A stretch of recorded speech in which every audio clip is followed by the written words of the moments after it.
Thank you for staying with us right here on Medical Today. We just talked about the whole medical industry within Malaysia. Very interesting conversation indeed.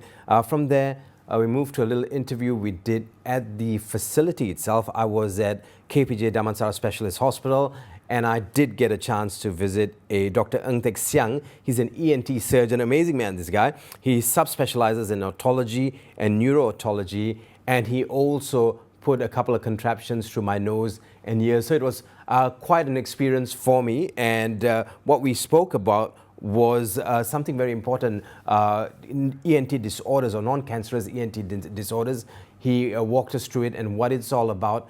Here's that very interesting interview.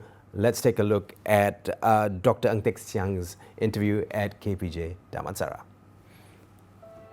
Dr. Ng, thank you very much for taking time off to give me an interview in your office. There are a lot of people waiting out there, but no, I guess they'll have to wait for a little bit because we have so much to ask you with regards to what you do. Now, you're a ENT surgeon and you subspecialize in rhinology, so which simply means you're a rhinologist. In simple terms, for those of us who don't know about medicine, what does a rhinologist do? Okay, rhinology is a branch of ENT. We are more focusing on the nose and the sinuses, the nasal sinuses. This is our specialty. We call it subspecialty. We are more focused on that part. Right. But if you go back a little bit, why did you want to take up ENT? All of doctors, they do general medicine, and then they look for specialization. What made you fall in love with ENT? Okay, ENT basically is a very challenging field because it involves a lot of the cavities on the skull, right? The ear, the nose, the throat, right? So it's something a little bit challenging for me because when we study the subjects, we study the topics. We not like other disciplines like abdomen or heart or hand and legs. There's like a very large structures for us to see. Whereby the ENT, the ear, nose, and throat is all very small cavities. So for us to view it is a bit challenging, right? Especially when we try to learn about it, right? Follow the seniors, follow the lecturer to learn about it. They will be a bit challenging. I feel it's a challenging field and to practice. That's why I take up the ENT. And of course now you're very successful at it, which brings me to some very simple things we talk about now. When we talk about ENT, someone asked me to ask you this question. Said, does an ENT specialist see singers? Because singers, involves their throat. Sometimes they're worried that they're losing their voice or they can't hit the pitches they used to. Do people like that come and see you? Yeah, of course. I see many all walks of life. I mean, from people from all walks of life. So we do singer, we do speakers, performance. Right. So have people come and asked you, Doc, I want my voice to sound lower. Can you help me do that? Have people asked you for this kind of request? So far, not really. But most of them that come, they will their loss of voice. The voice becomes hoarse, or they have the nasal voice, nasal speech is heavy. They want to figure out, how to reduce the nasal speech. So you can figure that out? Yes, because when we speak, the voice is actually articulated by the vocal cord, but involve the diaphragm, involve the sinuses, involve the nose, involve the cavity, and the tongue. Involve a lot of structures when we speak. So not only the voice box, but actually they involve other structures. Right. In order to sing well or to speak well, I mean the sound suites, the voice, right. You must have a very good sinuses and the nose, right? And then you must have a very good the oral cavities. Right. The way you speak, involve the abdomen, the diaphragm. How much of air you're pushing up, exactly, so on and so forth. Yeah. Now, a very interesting thing that comes when you talk about ENT and of course your subspecialty, which is rhinology, is the fact that we always talk about sinuses. I have sinus problems. Probably grammatically that's wrong to me, but most of us, I think, don't understand what we're dealing with. So when we talk about the sinuses, where are the sinuses located? Okay. when the law, I mean, so far, we see a lot of patients coming here. They will tell us, the doctor telling me that I have sinus. So I always tell them, sinus is a structure. Sinus is defined as a cavities, a space with an opening, with a door. So it can be on the face, it can be on in any other part of the body. But when it happens, when the sinuses is located on the face, we call it paranasal sinuses. It involves the cheek. Behind the cheek, there's a hollow space surrounding the nose, just near to the eye, the eyeball. Then there's called ethmoidal sinuses, and involve the eyebrow here. It's called fundus sinuses. Right. And deep inside, there's another sinus called sphenoid sinus. Sphenoid sinus. Where's the sphenoid sinus located? It's way back into the nose. Way back. So can I safely say that around the nape or the back of the head? No, in the center of the skull. Center of the Exactly the skull. center of the skull. Yeah, you couldn't see from outside. Right. We have to put a endoscope, or we have to do a radiological examination. Then we can really check it out whether there's any disease or not. So it's very, very interesting that you say that there are sinuses all over your body, but the sinuses we're dealing with are called the one head upwards, the one on your head is called Paranasal sinus. paranasal sinuses. Sinus. Yeah. So okay. So when we say we have sinus problems, are we talking about rhinitis here, or various problems that come along with it? Okay, the sinus is a structure, as I say. It's an anatomy, it's a structures. Rhinitis is a symptoms. Rhinitis means, it's a medical term. It means that your nose have a nasal discharge. Your nose is red. It's called rhinitis. Just like a flu, you have an allergy, you have some reaction to dust, fumes, or to food, or you cry. It's called rhinitis. It's not a disease. It's just a symptoms. And the sinus is a structures. Don't miss out. Don't make a mistake. So sinus is a structure. Sinusitis is a disease of the sinus. Sinusitis is a disease of the sinus. So, Correct. which means if you have an infection in your sinuses, that could be known as sinusitis. Correct. So, okay, so rhinitis is a problem that the nose is always Mucus. Mucus is flowing out of the nose. Yep. Sinusitis It's a disease of the sinus. So when we talk about sinusitis, that means it's a disease of the sinus. We don't talk about sinus. Right. But for the people that for easy for them to remember the term, I think most of the doctors say, oh, you got a sinus. Right. But it doesn't mean you have sinusitis. You probably have some allergic rhinitis. Probably have some flu, or probably have a non-allergic rhinitis. Okay. There's So many diagnoses. out of the 100% of patients that come and see you with these problems, can we safely say that about 60% have some sort of rhinitological issue?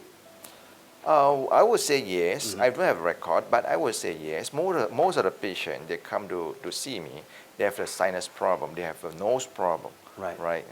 So that also, when you say nose problems, it also happens on the skin outside. So if you have rhinitis, correct me if I'm wrong here, Yes. so that means there's a release of histamine of some sort, right? And you get all the itch like pruritus and whatever. Is that sort of related? Yeah, of course. Okay, when you talk about this histamine, right? You're talking about histamine. Histamine is like a chemicals in your bloodstream. When you have allergy, when allergy started, the process of allergy is that from A to Z, right? So part of it is the histamine, they're causing the allergy being like a flare out, no? The histamine will cause the blood vessel, the pores. Then the blood vessel is like a tube, Right. and there's a tiny hole that it will be enlarged, and then the fluid from the blood vessel will comes out from the blood vessel, will cause the nasal congestion and the mucus in the nose. Right. So it's part of the process, the histamine. And we're talking about the eye and all this, the itchiness and all this. You start rubbing your eyes and blowing your nose. You know, you've Yeah. seen that before, yeah? When the allergy started, you have few symptoms. You have the itchiness, you have blockage, congestion, you have the rhinitis, and the nose is having discharge, and the sneeze. Basically, this is the allergy symptoms. Right. Yeah. Right. This is just the symptoms. So it's very interesting. So that's one problem. The other problem is ear infections. A lot of us have ear infections, or we start to have ear infections, but we don't care about it. You know, No, like we have stomach problems, we go buy medicine for the stomach. But somehow, when we have ear problems, we don't want to care about it. We just leave it be. And the worst thing we do is clean the ears. Is it bad? No, friends of mine tell me that you should stop using earbuds. Is that true? Okay. When we're talking about the ear have its like process by itself. We call it self-cleaning. You don't have to do anything. The wax will come out by itself. It's proven. We have done, many researchers have done across the world. The wax will come up by itself. You don't have to do anything. It's called migration theory. It's like called the migration theory. Yeah. See, I'm learning something new today. Yes. Right. It will come from the membrane, the tympanic membrane, and then it will comes up into the external ear, the ear from the environment. So the whole process is take about a month for the wax from inside to come out. It moves about 1 millimeter per day. So it actually walks by itself. Okay, so you just need to leave it alone and not disturb it. Yeah. I think the best thing we should do now is for you, I know inside that office of yours you've got all these machines. Yeah. If you can show me how these machines work and probably take a look up my nose, maybe we can have a better idea of what we're talking about. Absolutely, that's a good idea. Yeah, let's do it.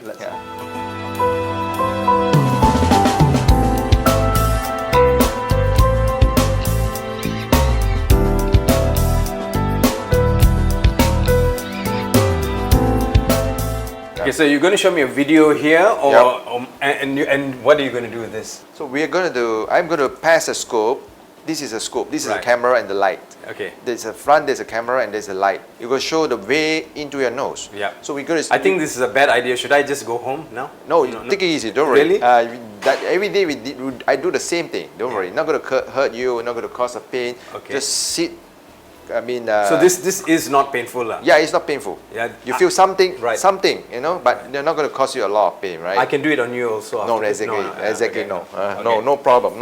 If you can do it, I no problem. But this is not a good idea. This is very look at the TV. Okay, I'm looking at the TV. Look at the TV. You see what I see, right? Okay. Yes. Okay. So we're gonna see. We're gonna pass this camera. Okay. So we're gonna pass the scope into your nose. All of the country is going to look at my nose now. Yeah, that's good. That's good. And do you agree for that? Yeah, I agree. Yeah, that's good. Okay.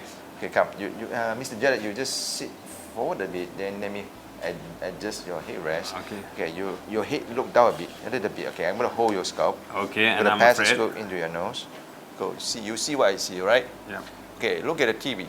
This is your turbinate. Okay. On your right hand side is a turbinate. On the left is a septum, right? Turbinate and septum. Yeah, exactly. Okay. This is turbinate. Okay, and this is on the left nose. Okay. You're gonna see the right nose. Okay. Now on the left is a turbinate. On the right is a septum. Right. Right. Okay. Looks pretty good. Okay. I'm gonna like pass the scope into your nose all the way back from your nose to the throat, the junction of the nose and the throat. Okay, don't move. Okay, don't move. Okay, you feel a little bit this one pressure, but you're not going to cause you a lot of pain. Don't worry. See, I go very slow. Okay, good. Don't feel anything, right? Okay, this is your throat. This is the eustachian tube. You see the left hand side at 9 o'clock. Yeah. There's an opening. It's called eustachian tube, and at the back of it is the fossa rhizomerum. Okay, and the back here, the center one is a nasopharynx. It seems like a lot of phlegm in the pharynx, right? I don't see anything significant or abnormalities. Okay, it looks good. Okay, done. So is there any pain? There was no pain. That was fantastic. Yeah, exactly. I don't need to put any medicines. I don't need to do anything. I just pass the scope into your nose, and we see what we should see. Right. So you don't have to anesthetize me or give me any spray to do this. Nothing. Not for you. For certain patients, I do that, but not for all the patients, because I want to see the nose as natural as possible. Okay. I don't want to change it, But however, I don't want to miss it as well. So I need to go in very detail. I need to go very slow, and we need to go in all angle, all area to make sure I don't miss out anything. Okay, I need to go up a little bit for the same nose. Okay, that's how we go all from front to the back straight. Oh, it hasn't completed. Yeah. Oh my goodness. Okay? I need to go up a bit. God okay? help me. Yeah. We are like. I do quite a dangerous job, so now I hope half of Malaysia knows this. I'm doing this for national service. No problem. Oh my goodness, here we Okay, go again. look at this. This is your. I'm trying to. This is your sinus, your medial terminate. Your medial terminate is inflamed. Okay, I don't see any mass. I don't see any polyps. Your nose look great. A bit of mucus. Okay. Your anterior skull is all normal, no mass. You see that? Okay, I'm done. Okay, I'm done. Oh Right, God, you made me cry. You I just see made me your cry. I see your sinus opening. I see your medial terminate. I can see the skull, the anterior skull base. Right. I don't see any mass. It's good. Okay. I need to go the other side. I need to go on the right hand side, left hand side. Now Because you're going the right hand side. Yeah, we done the right, Right. and then we go the left. Okay. Okay. Same thing I'm gonna do. Okay. I'm gonna pass the scoop into your nose. Sit quietly. Don't move. Right. Okay. Everything will be good. Okay, Right. but I've got about 1 million questions left to ask you, so we need to do this really quickly. Right. Let me do it. All right. Don't move. Okay. This seems to be more congested than the other side. So we're looking at a deviated nasal septum. Yeah, a little bit. Not significant. Okay, this is your nasopharynx, and on your right hand side is the eustachian tube. It's connected to your middle ear, and rosomero is all clear. Okay, there's a little bit mucus in the nasopharynx and the oropharynx. Okay, no, look at this. Look at this. Yeah. Mr. Gerald, look at this. Okay, what am I looking This is at? very clear. This is your opening of the maxillary sinus. I mean the medial mucus, medial terminate. Right. We go up, and we can see the anterior skull base. Okay. All clear. Okay, Malaysia, you can All see my clear. skull base now. Yeah, anterior skull base. This, and on the top of it is the bone that separate the brain and the nose. It's Right. all clear. No mess. So when someone is having vertigo, what's happening here? Vertigo is dizziness. Dizziness, okay. It Is something blocked or is the balance not right? Okay, vertigo is a huge topic, but if vertigo is caused by the ear, the symptom will be like quite severe. You have probably you like vomit, like nauseated, and you have like spinning. You cannot even like stand out or walk. You know, if there's the inner ear, there's a problem. The balancing apparatus, there's some disease. The symptom will be severe. Right? You don't even like you have to lie down on the bed. You cannot even like sit up or walk. You know, or you will be like vomit, nauseated. You know. Right. This is a vertigo caused by the inner ear. But if the cause is by other system, like for example the eye, the muscle, the joints, it will be lesser. The symptom will be minor. I mean, not so serious, right? And it can cause by the brain as well. Let's say you have a stroke, you have a growth in the brain, or like the growth is like pressing on a nerve. That the symptom is. So it can be caused by many Exactly. problems or various symptoms. So when you feel that your balance is out, I think the best thing to do is go and see an ENT. Exactly. Go check it up straight away. Exactly. Right. Yeah. I'm going to take a look of your ear.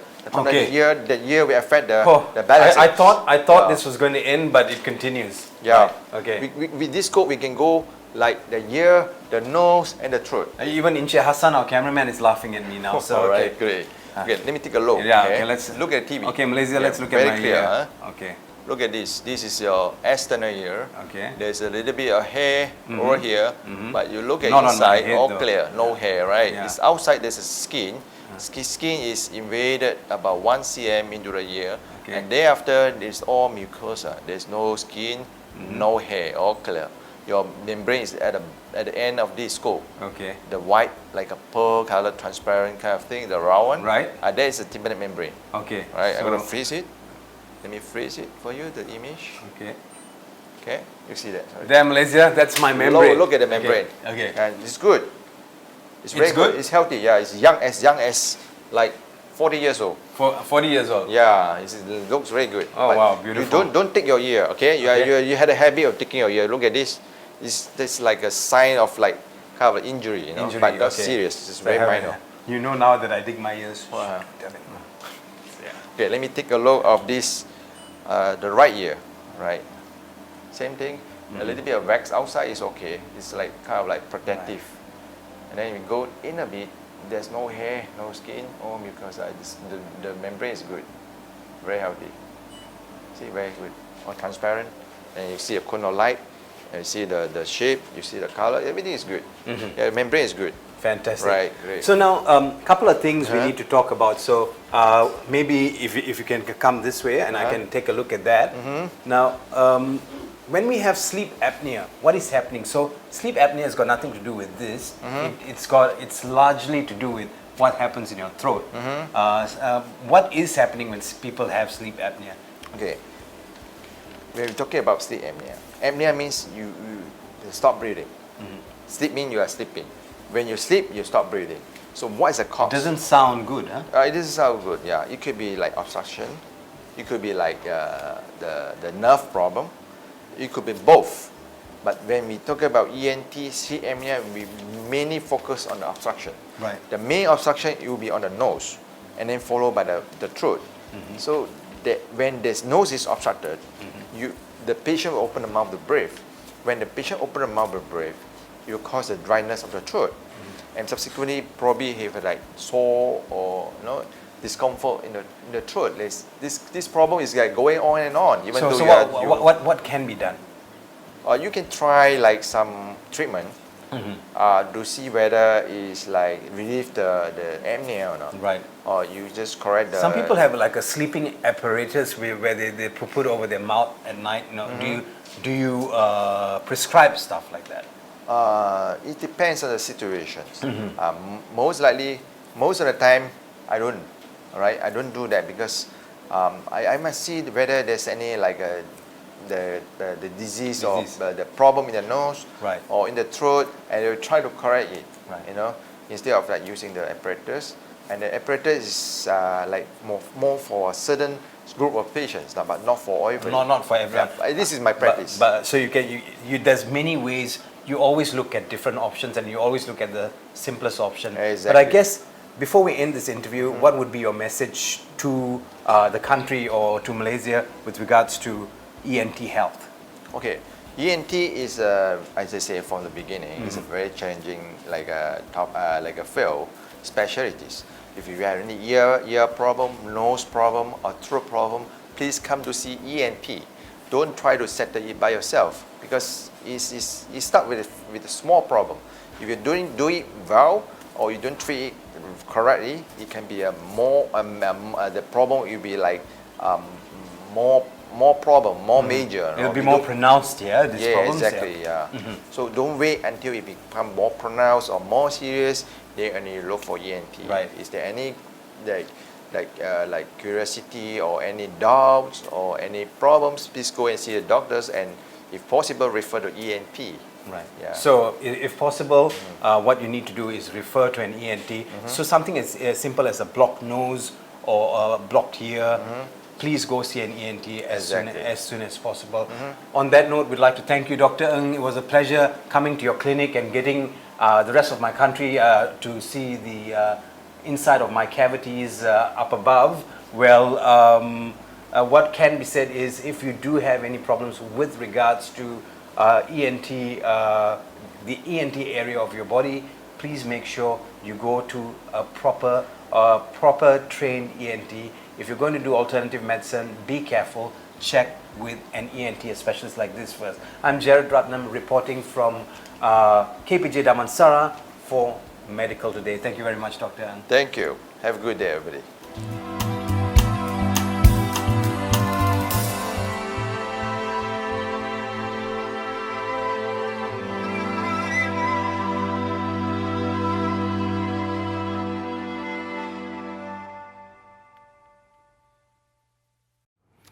That was Dr. Teck Siang, ENT surgeon, subspecializing in otology and neurotology from the KPJ Damansara Specialist Hospital. I had a chance to visit them, and it was a fantastic day just visiting doctors and looking at what they do at the KPJ Damansara Specialist Hospital. On that note, we'll take a short break, and when we come back, we have a video for you right here on Medical Today. Stay with us.